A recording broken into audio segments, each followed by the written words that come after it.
Now, contrary to conventional thinking and popular lore, there's nothing uniquely African about corruption.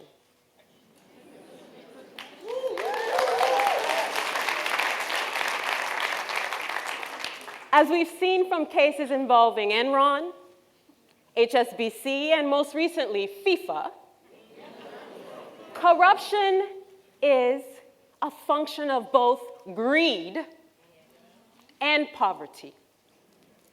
Corruption is a function of our modern-day existence, unfortunately. But there was an encounter that I had in 2010 that completely reconfigured my understandings of how corruption manifests itself in my country, Liberia, and what I could do to possibly mitigate the practice of corruption in generations to come. At the time, I worked for the Liberian presidency, and I had just moved back to Liberia, and I was incredibly idealistic. And I had been placed in an office that put me with the responsibility and the task of basically overhauling our bilateral scholarship scheme. Now, in the past, bilateral scholarships were plagued by rampant corruption in Liberia. They were being doled out to government officials' relatives or people in positions of power. Scholarships were given to those who were the highest bidders, those who could pay for scholarships. And I formulated a committee to basically overhaul this process to make scholarships transparent, merit-based, and gender-balanced. We sought to put the word scholar back in the word scholarship. Now, as someone who had benefited from scholarships from the time I was 15 years old and understood the value of these awards as a working-class parent, I realized that, again, we needed to completely reconfigure how we thought about scholarship. There was a particular encounter that I had that, again, shook my core. There was a particular scholarship to Morocco for undergraduate students, and 3 young men, we realized, had forged their national exam certificates to become eligible for the scholarship to Morocco. And again, it felt like this particular experience knocked me in the teeth. So what did we do? We invited the young men over to have a conversation with them. And after 30 minutes of interrogating them, one of them finally cracked. Now, these young boys, when they walked into the office, they looked the epitome of moral uprightness. They were dressed in their pristine white shirts, perfectly starched. So after this one person cracked and confessed, the 2 others followed suit. But what I realized in the midst of this interrogation was that corruption had become so entrenched in Liberian society. It had become so enmeshed in our everyday human interactions that these young men fundamentally believed that the only way to get ahead was by through means foul, by through hook and crook. And I realized a couple of things through this encounter. The first is that the definition of corruption that we often use in policy spaces in our local parlance, the misuse of entrusted power for private gain, was simply too limiting. You know why? Because it lets off so many of us off the hook. For me, corruption is not just about public sector graft or private sector graft. It's also the low levels of corruption, the manner in which we transgress, the manners in which we use very dubious means to get what we want, the manner in which we cheat the systems in order to achieve our own private aspirations. Now, in the case of Liberia, there are a number of different examples of low-level corruption. So, when a market woman or an informal trader deliberately sells expired goods to unsuspecting customers, that is corruption. And her corruption, though she's not been entrusted with power, is no less corruption than when a public sector official steals from the national coffers. When our journalists solicit bribes or take bribes from people in positions of power through companies or public sector officials, and they regurgitate press releases as a result of that, their corruption is no less corruption because they haven't been entrusted with power. When squatters in Liberia, who have been displaced as a result of our protracted armed conflict, take land that does not belong to them and sell it and resell it to unsuspecting customers, those actions are no less corruption because they haven't been entrusted with power. So I realized that this definition of corruption is much too limiting, and we need to think about corruption in more expansive terms. We need to think about the everyday forms of corruption that we are implicated in order to transform how we deal with one another on a day-to-day basis. So what did I do? I called my mother up because, again, the term corruption had become so cliched in Liberia that it lost its explanatory force, its rigor. And I realized that I needed to understand and conceive of corruption in a different way. So I called my mother up and I said to her, how do you say the word corruption in your native Bassa language? Liberia has 16 languages, and Bassa is one of them. And she said to me, the word is Gbagba. And loosely translated in Bassa, essentially, it is corruption. It's trickery. And I realized that there was something very interesting and forcible about this word, because not only did it place corruption on a continuum from the low-level forms of corruption that might seemingly be benign to the higher levels of corruption that involve, again, those in entrusted power. Gbagba places corruption on a continuum. And the formal definition doesn't allow us to think about corruption as a continuum. The other thing I liked about the word is I like the contours of the word. I love how it rolls off the tongue. Gbagba. Ooh, say it again. Gbagba. There's something uniquely dubious about this word, right? It reeks of dubiousness. And the third thing I liked about the word is that, again, it was in one of our indigenous languages in Liberia. Quite often, we shirk languages to the side because we want to perfect the English language, failing to realize that language is experience, language is culture. Now, Kenyan writer Ngugi wa Thiong'o talks about the fact that when writers write in languages that are not their own, they place that writing and that conception in a linguistic prison. I wanted to take the notion of corruption and move it out of that linguistic prison so that it could become sort of an everyday way of describing how we're all implicated in transgressions. And at that point, having seen this word and heard it many times and repeated it, I began to construct a narrative in my mind that would involve children, a narrative that talked about the myriad forms of corruption in Liberian society and target children in the process so that we could begin to have a national conversation with Liberian children about what it means to be accountable not only to oneself, but also to one's community and one's nation. So, interestingly enough, I get a call from Wayetu Moore, who is a Liberian entrepreneur based in New York. And she says to me that she has recently established a publishing company called One More Book. And the purpose of this publishing company is to construct stories about countries with low literacy rates, to construct stories for children who are not represented in the mainstream children's book industry. And she said that she was formulating a Liberia signature series, and she wanted to involve veteran writers and asked me to join. Now, at this point, I jumped at the opportunity because at that point, I had already constructed this narrative titled Gbagba in my head, and that I wanted to target children. So what did I do? I paired up with a Liberian visual artist by the name of Chase Walker, who had been constructing political cartoons in one of our local dailies for a series, an ongoing series.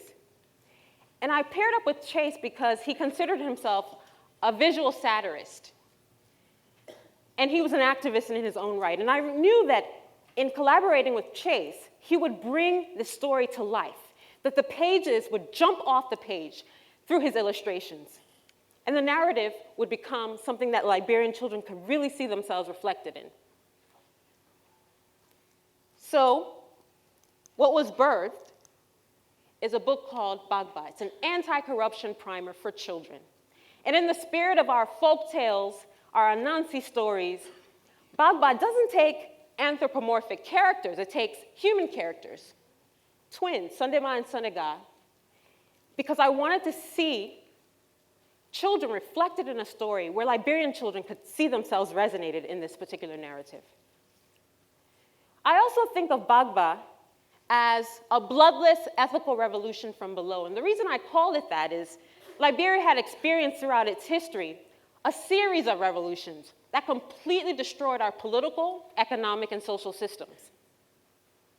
But I wanted a revolution that was not only bloodless, but that was powerful enough that we would give children the verbal tools to question the ethical, confusing codes of the adults around them.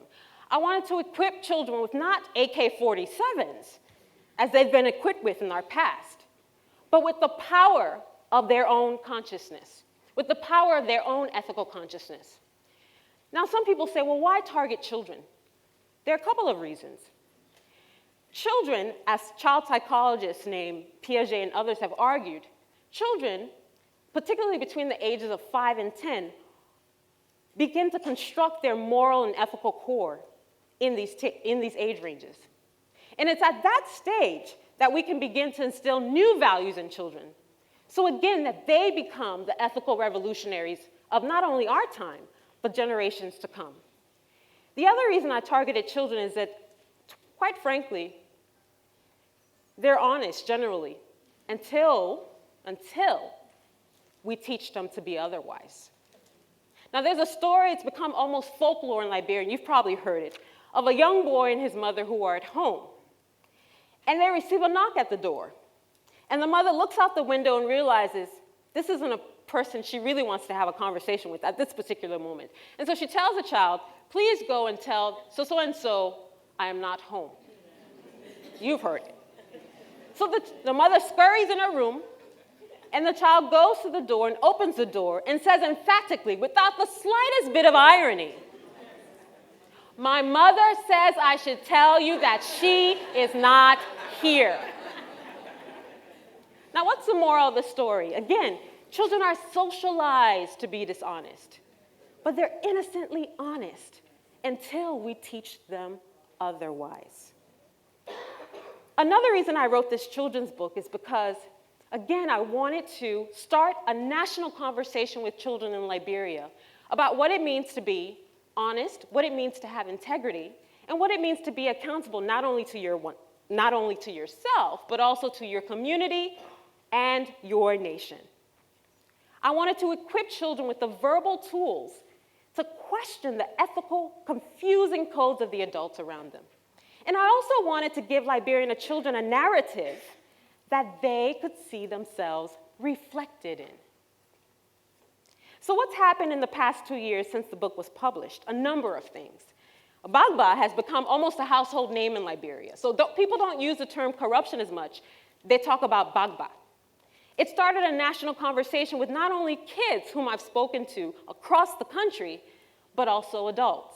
And I'll give you an example. I spoke to a number of students in the University of Liberia who talked about the difference between corruption and contribution.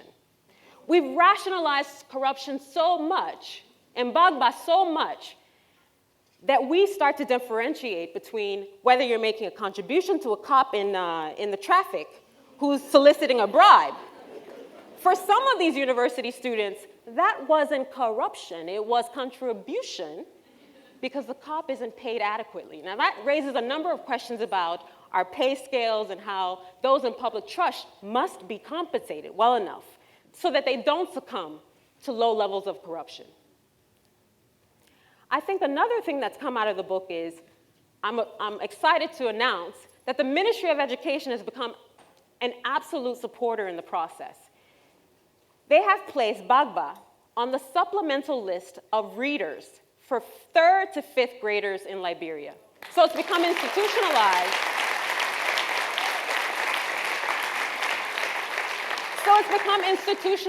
Another thing that's really come out of this in terms of a recent development is that I was able to secure and write a grant that is eventually being funded by the Open Society Initiative for West Africa to pilot the book in 10 schools across the country. And I worked along with a number of the Ministry of Education curriculum officials to construct a teacher's guide that teachers could use in the classroom that has a series of different activities where they can have, again, that national conversation with children about what it means to have integrity, what it means to be honest. As a part of this pilot with Osiwa, I've also collaborated with Takunje, one of Liberia's premier artists and musicians, to do an adaptation of the book through song as well as video. And I'll play it a little bit for you after my talk. Another thing that's come out of this particular movement is I realized that the movement against corruption, the movement against Gbagba, is not just a storybook. I want Gbagba to be a Pan-African revolution from below, so that I'll take it from west to east, north to south. And there's nothing more powerful than inverting a social order that says fair is foul and foul is fair. When children begin to question the confusing ethical codes of the adults around them, that's when we'll have a revolution from below.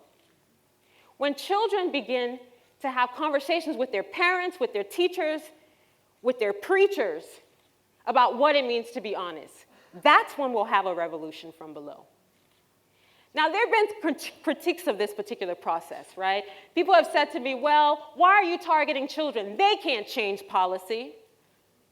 But that's precisely my point. Liberia has a slew of perfectly polished policies, as most of our countries have. What we suffer from is the virus of non-implementation. There is no enforcement. The purpose of writing this book and the purpose of starting this movement, this revolution from below, is to change practice, not policy. The purpose of writing this children's book is so that children can begin to hold the adults in their lives accountable. Now, I'll go back to the story of the 3 young men, because I'm sure you're curious about what eventually happened to them. After we called them in, what we realized is that we couldn't just pat them on the back and say, go and sin no more. They needed to see consequences of this forgery, of this particular criminal offense that they had committed. So we called in the Liberian National Police, and we had them shuttled to the Liberian National Police office for further investigation and further questioning. We also banned them from being eligible for any scholarships that Liberia would offer in terms of bilateral awards. And I realized from this particular example that children, as well as adults, need to see consequences of corruption. That it's not enough to pardon our high-level political officials, as well as our private sector officials, as well as our community members, and pat them on the back and say, go and sin no more. Some people need to be made examples of. Now, there was an interesting conversation that I had with a World Bank official in Liberia who had read the book, and she said to me, oh, that aunt in the story, she needs to go to jail. The fact that adults and children are speaking about this book as a form of showing consequences and showing that punishment needs to be doled out to those who evade the public trust, as well as evade the trust amongst community members. That's the purpose of this movement. That's the purpose of this revolution from below. So I thank you for your attention, and I hope that you will help join me in the fight against Gbagba, in this revolution from below. Because again, it's a bloodless revolution. It's one that's going to completely transform our political, economic, and social systems for the better, with children at the forefront of that process.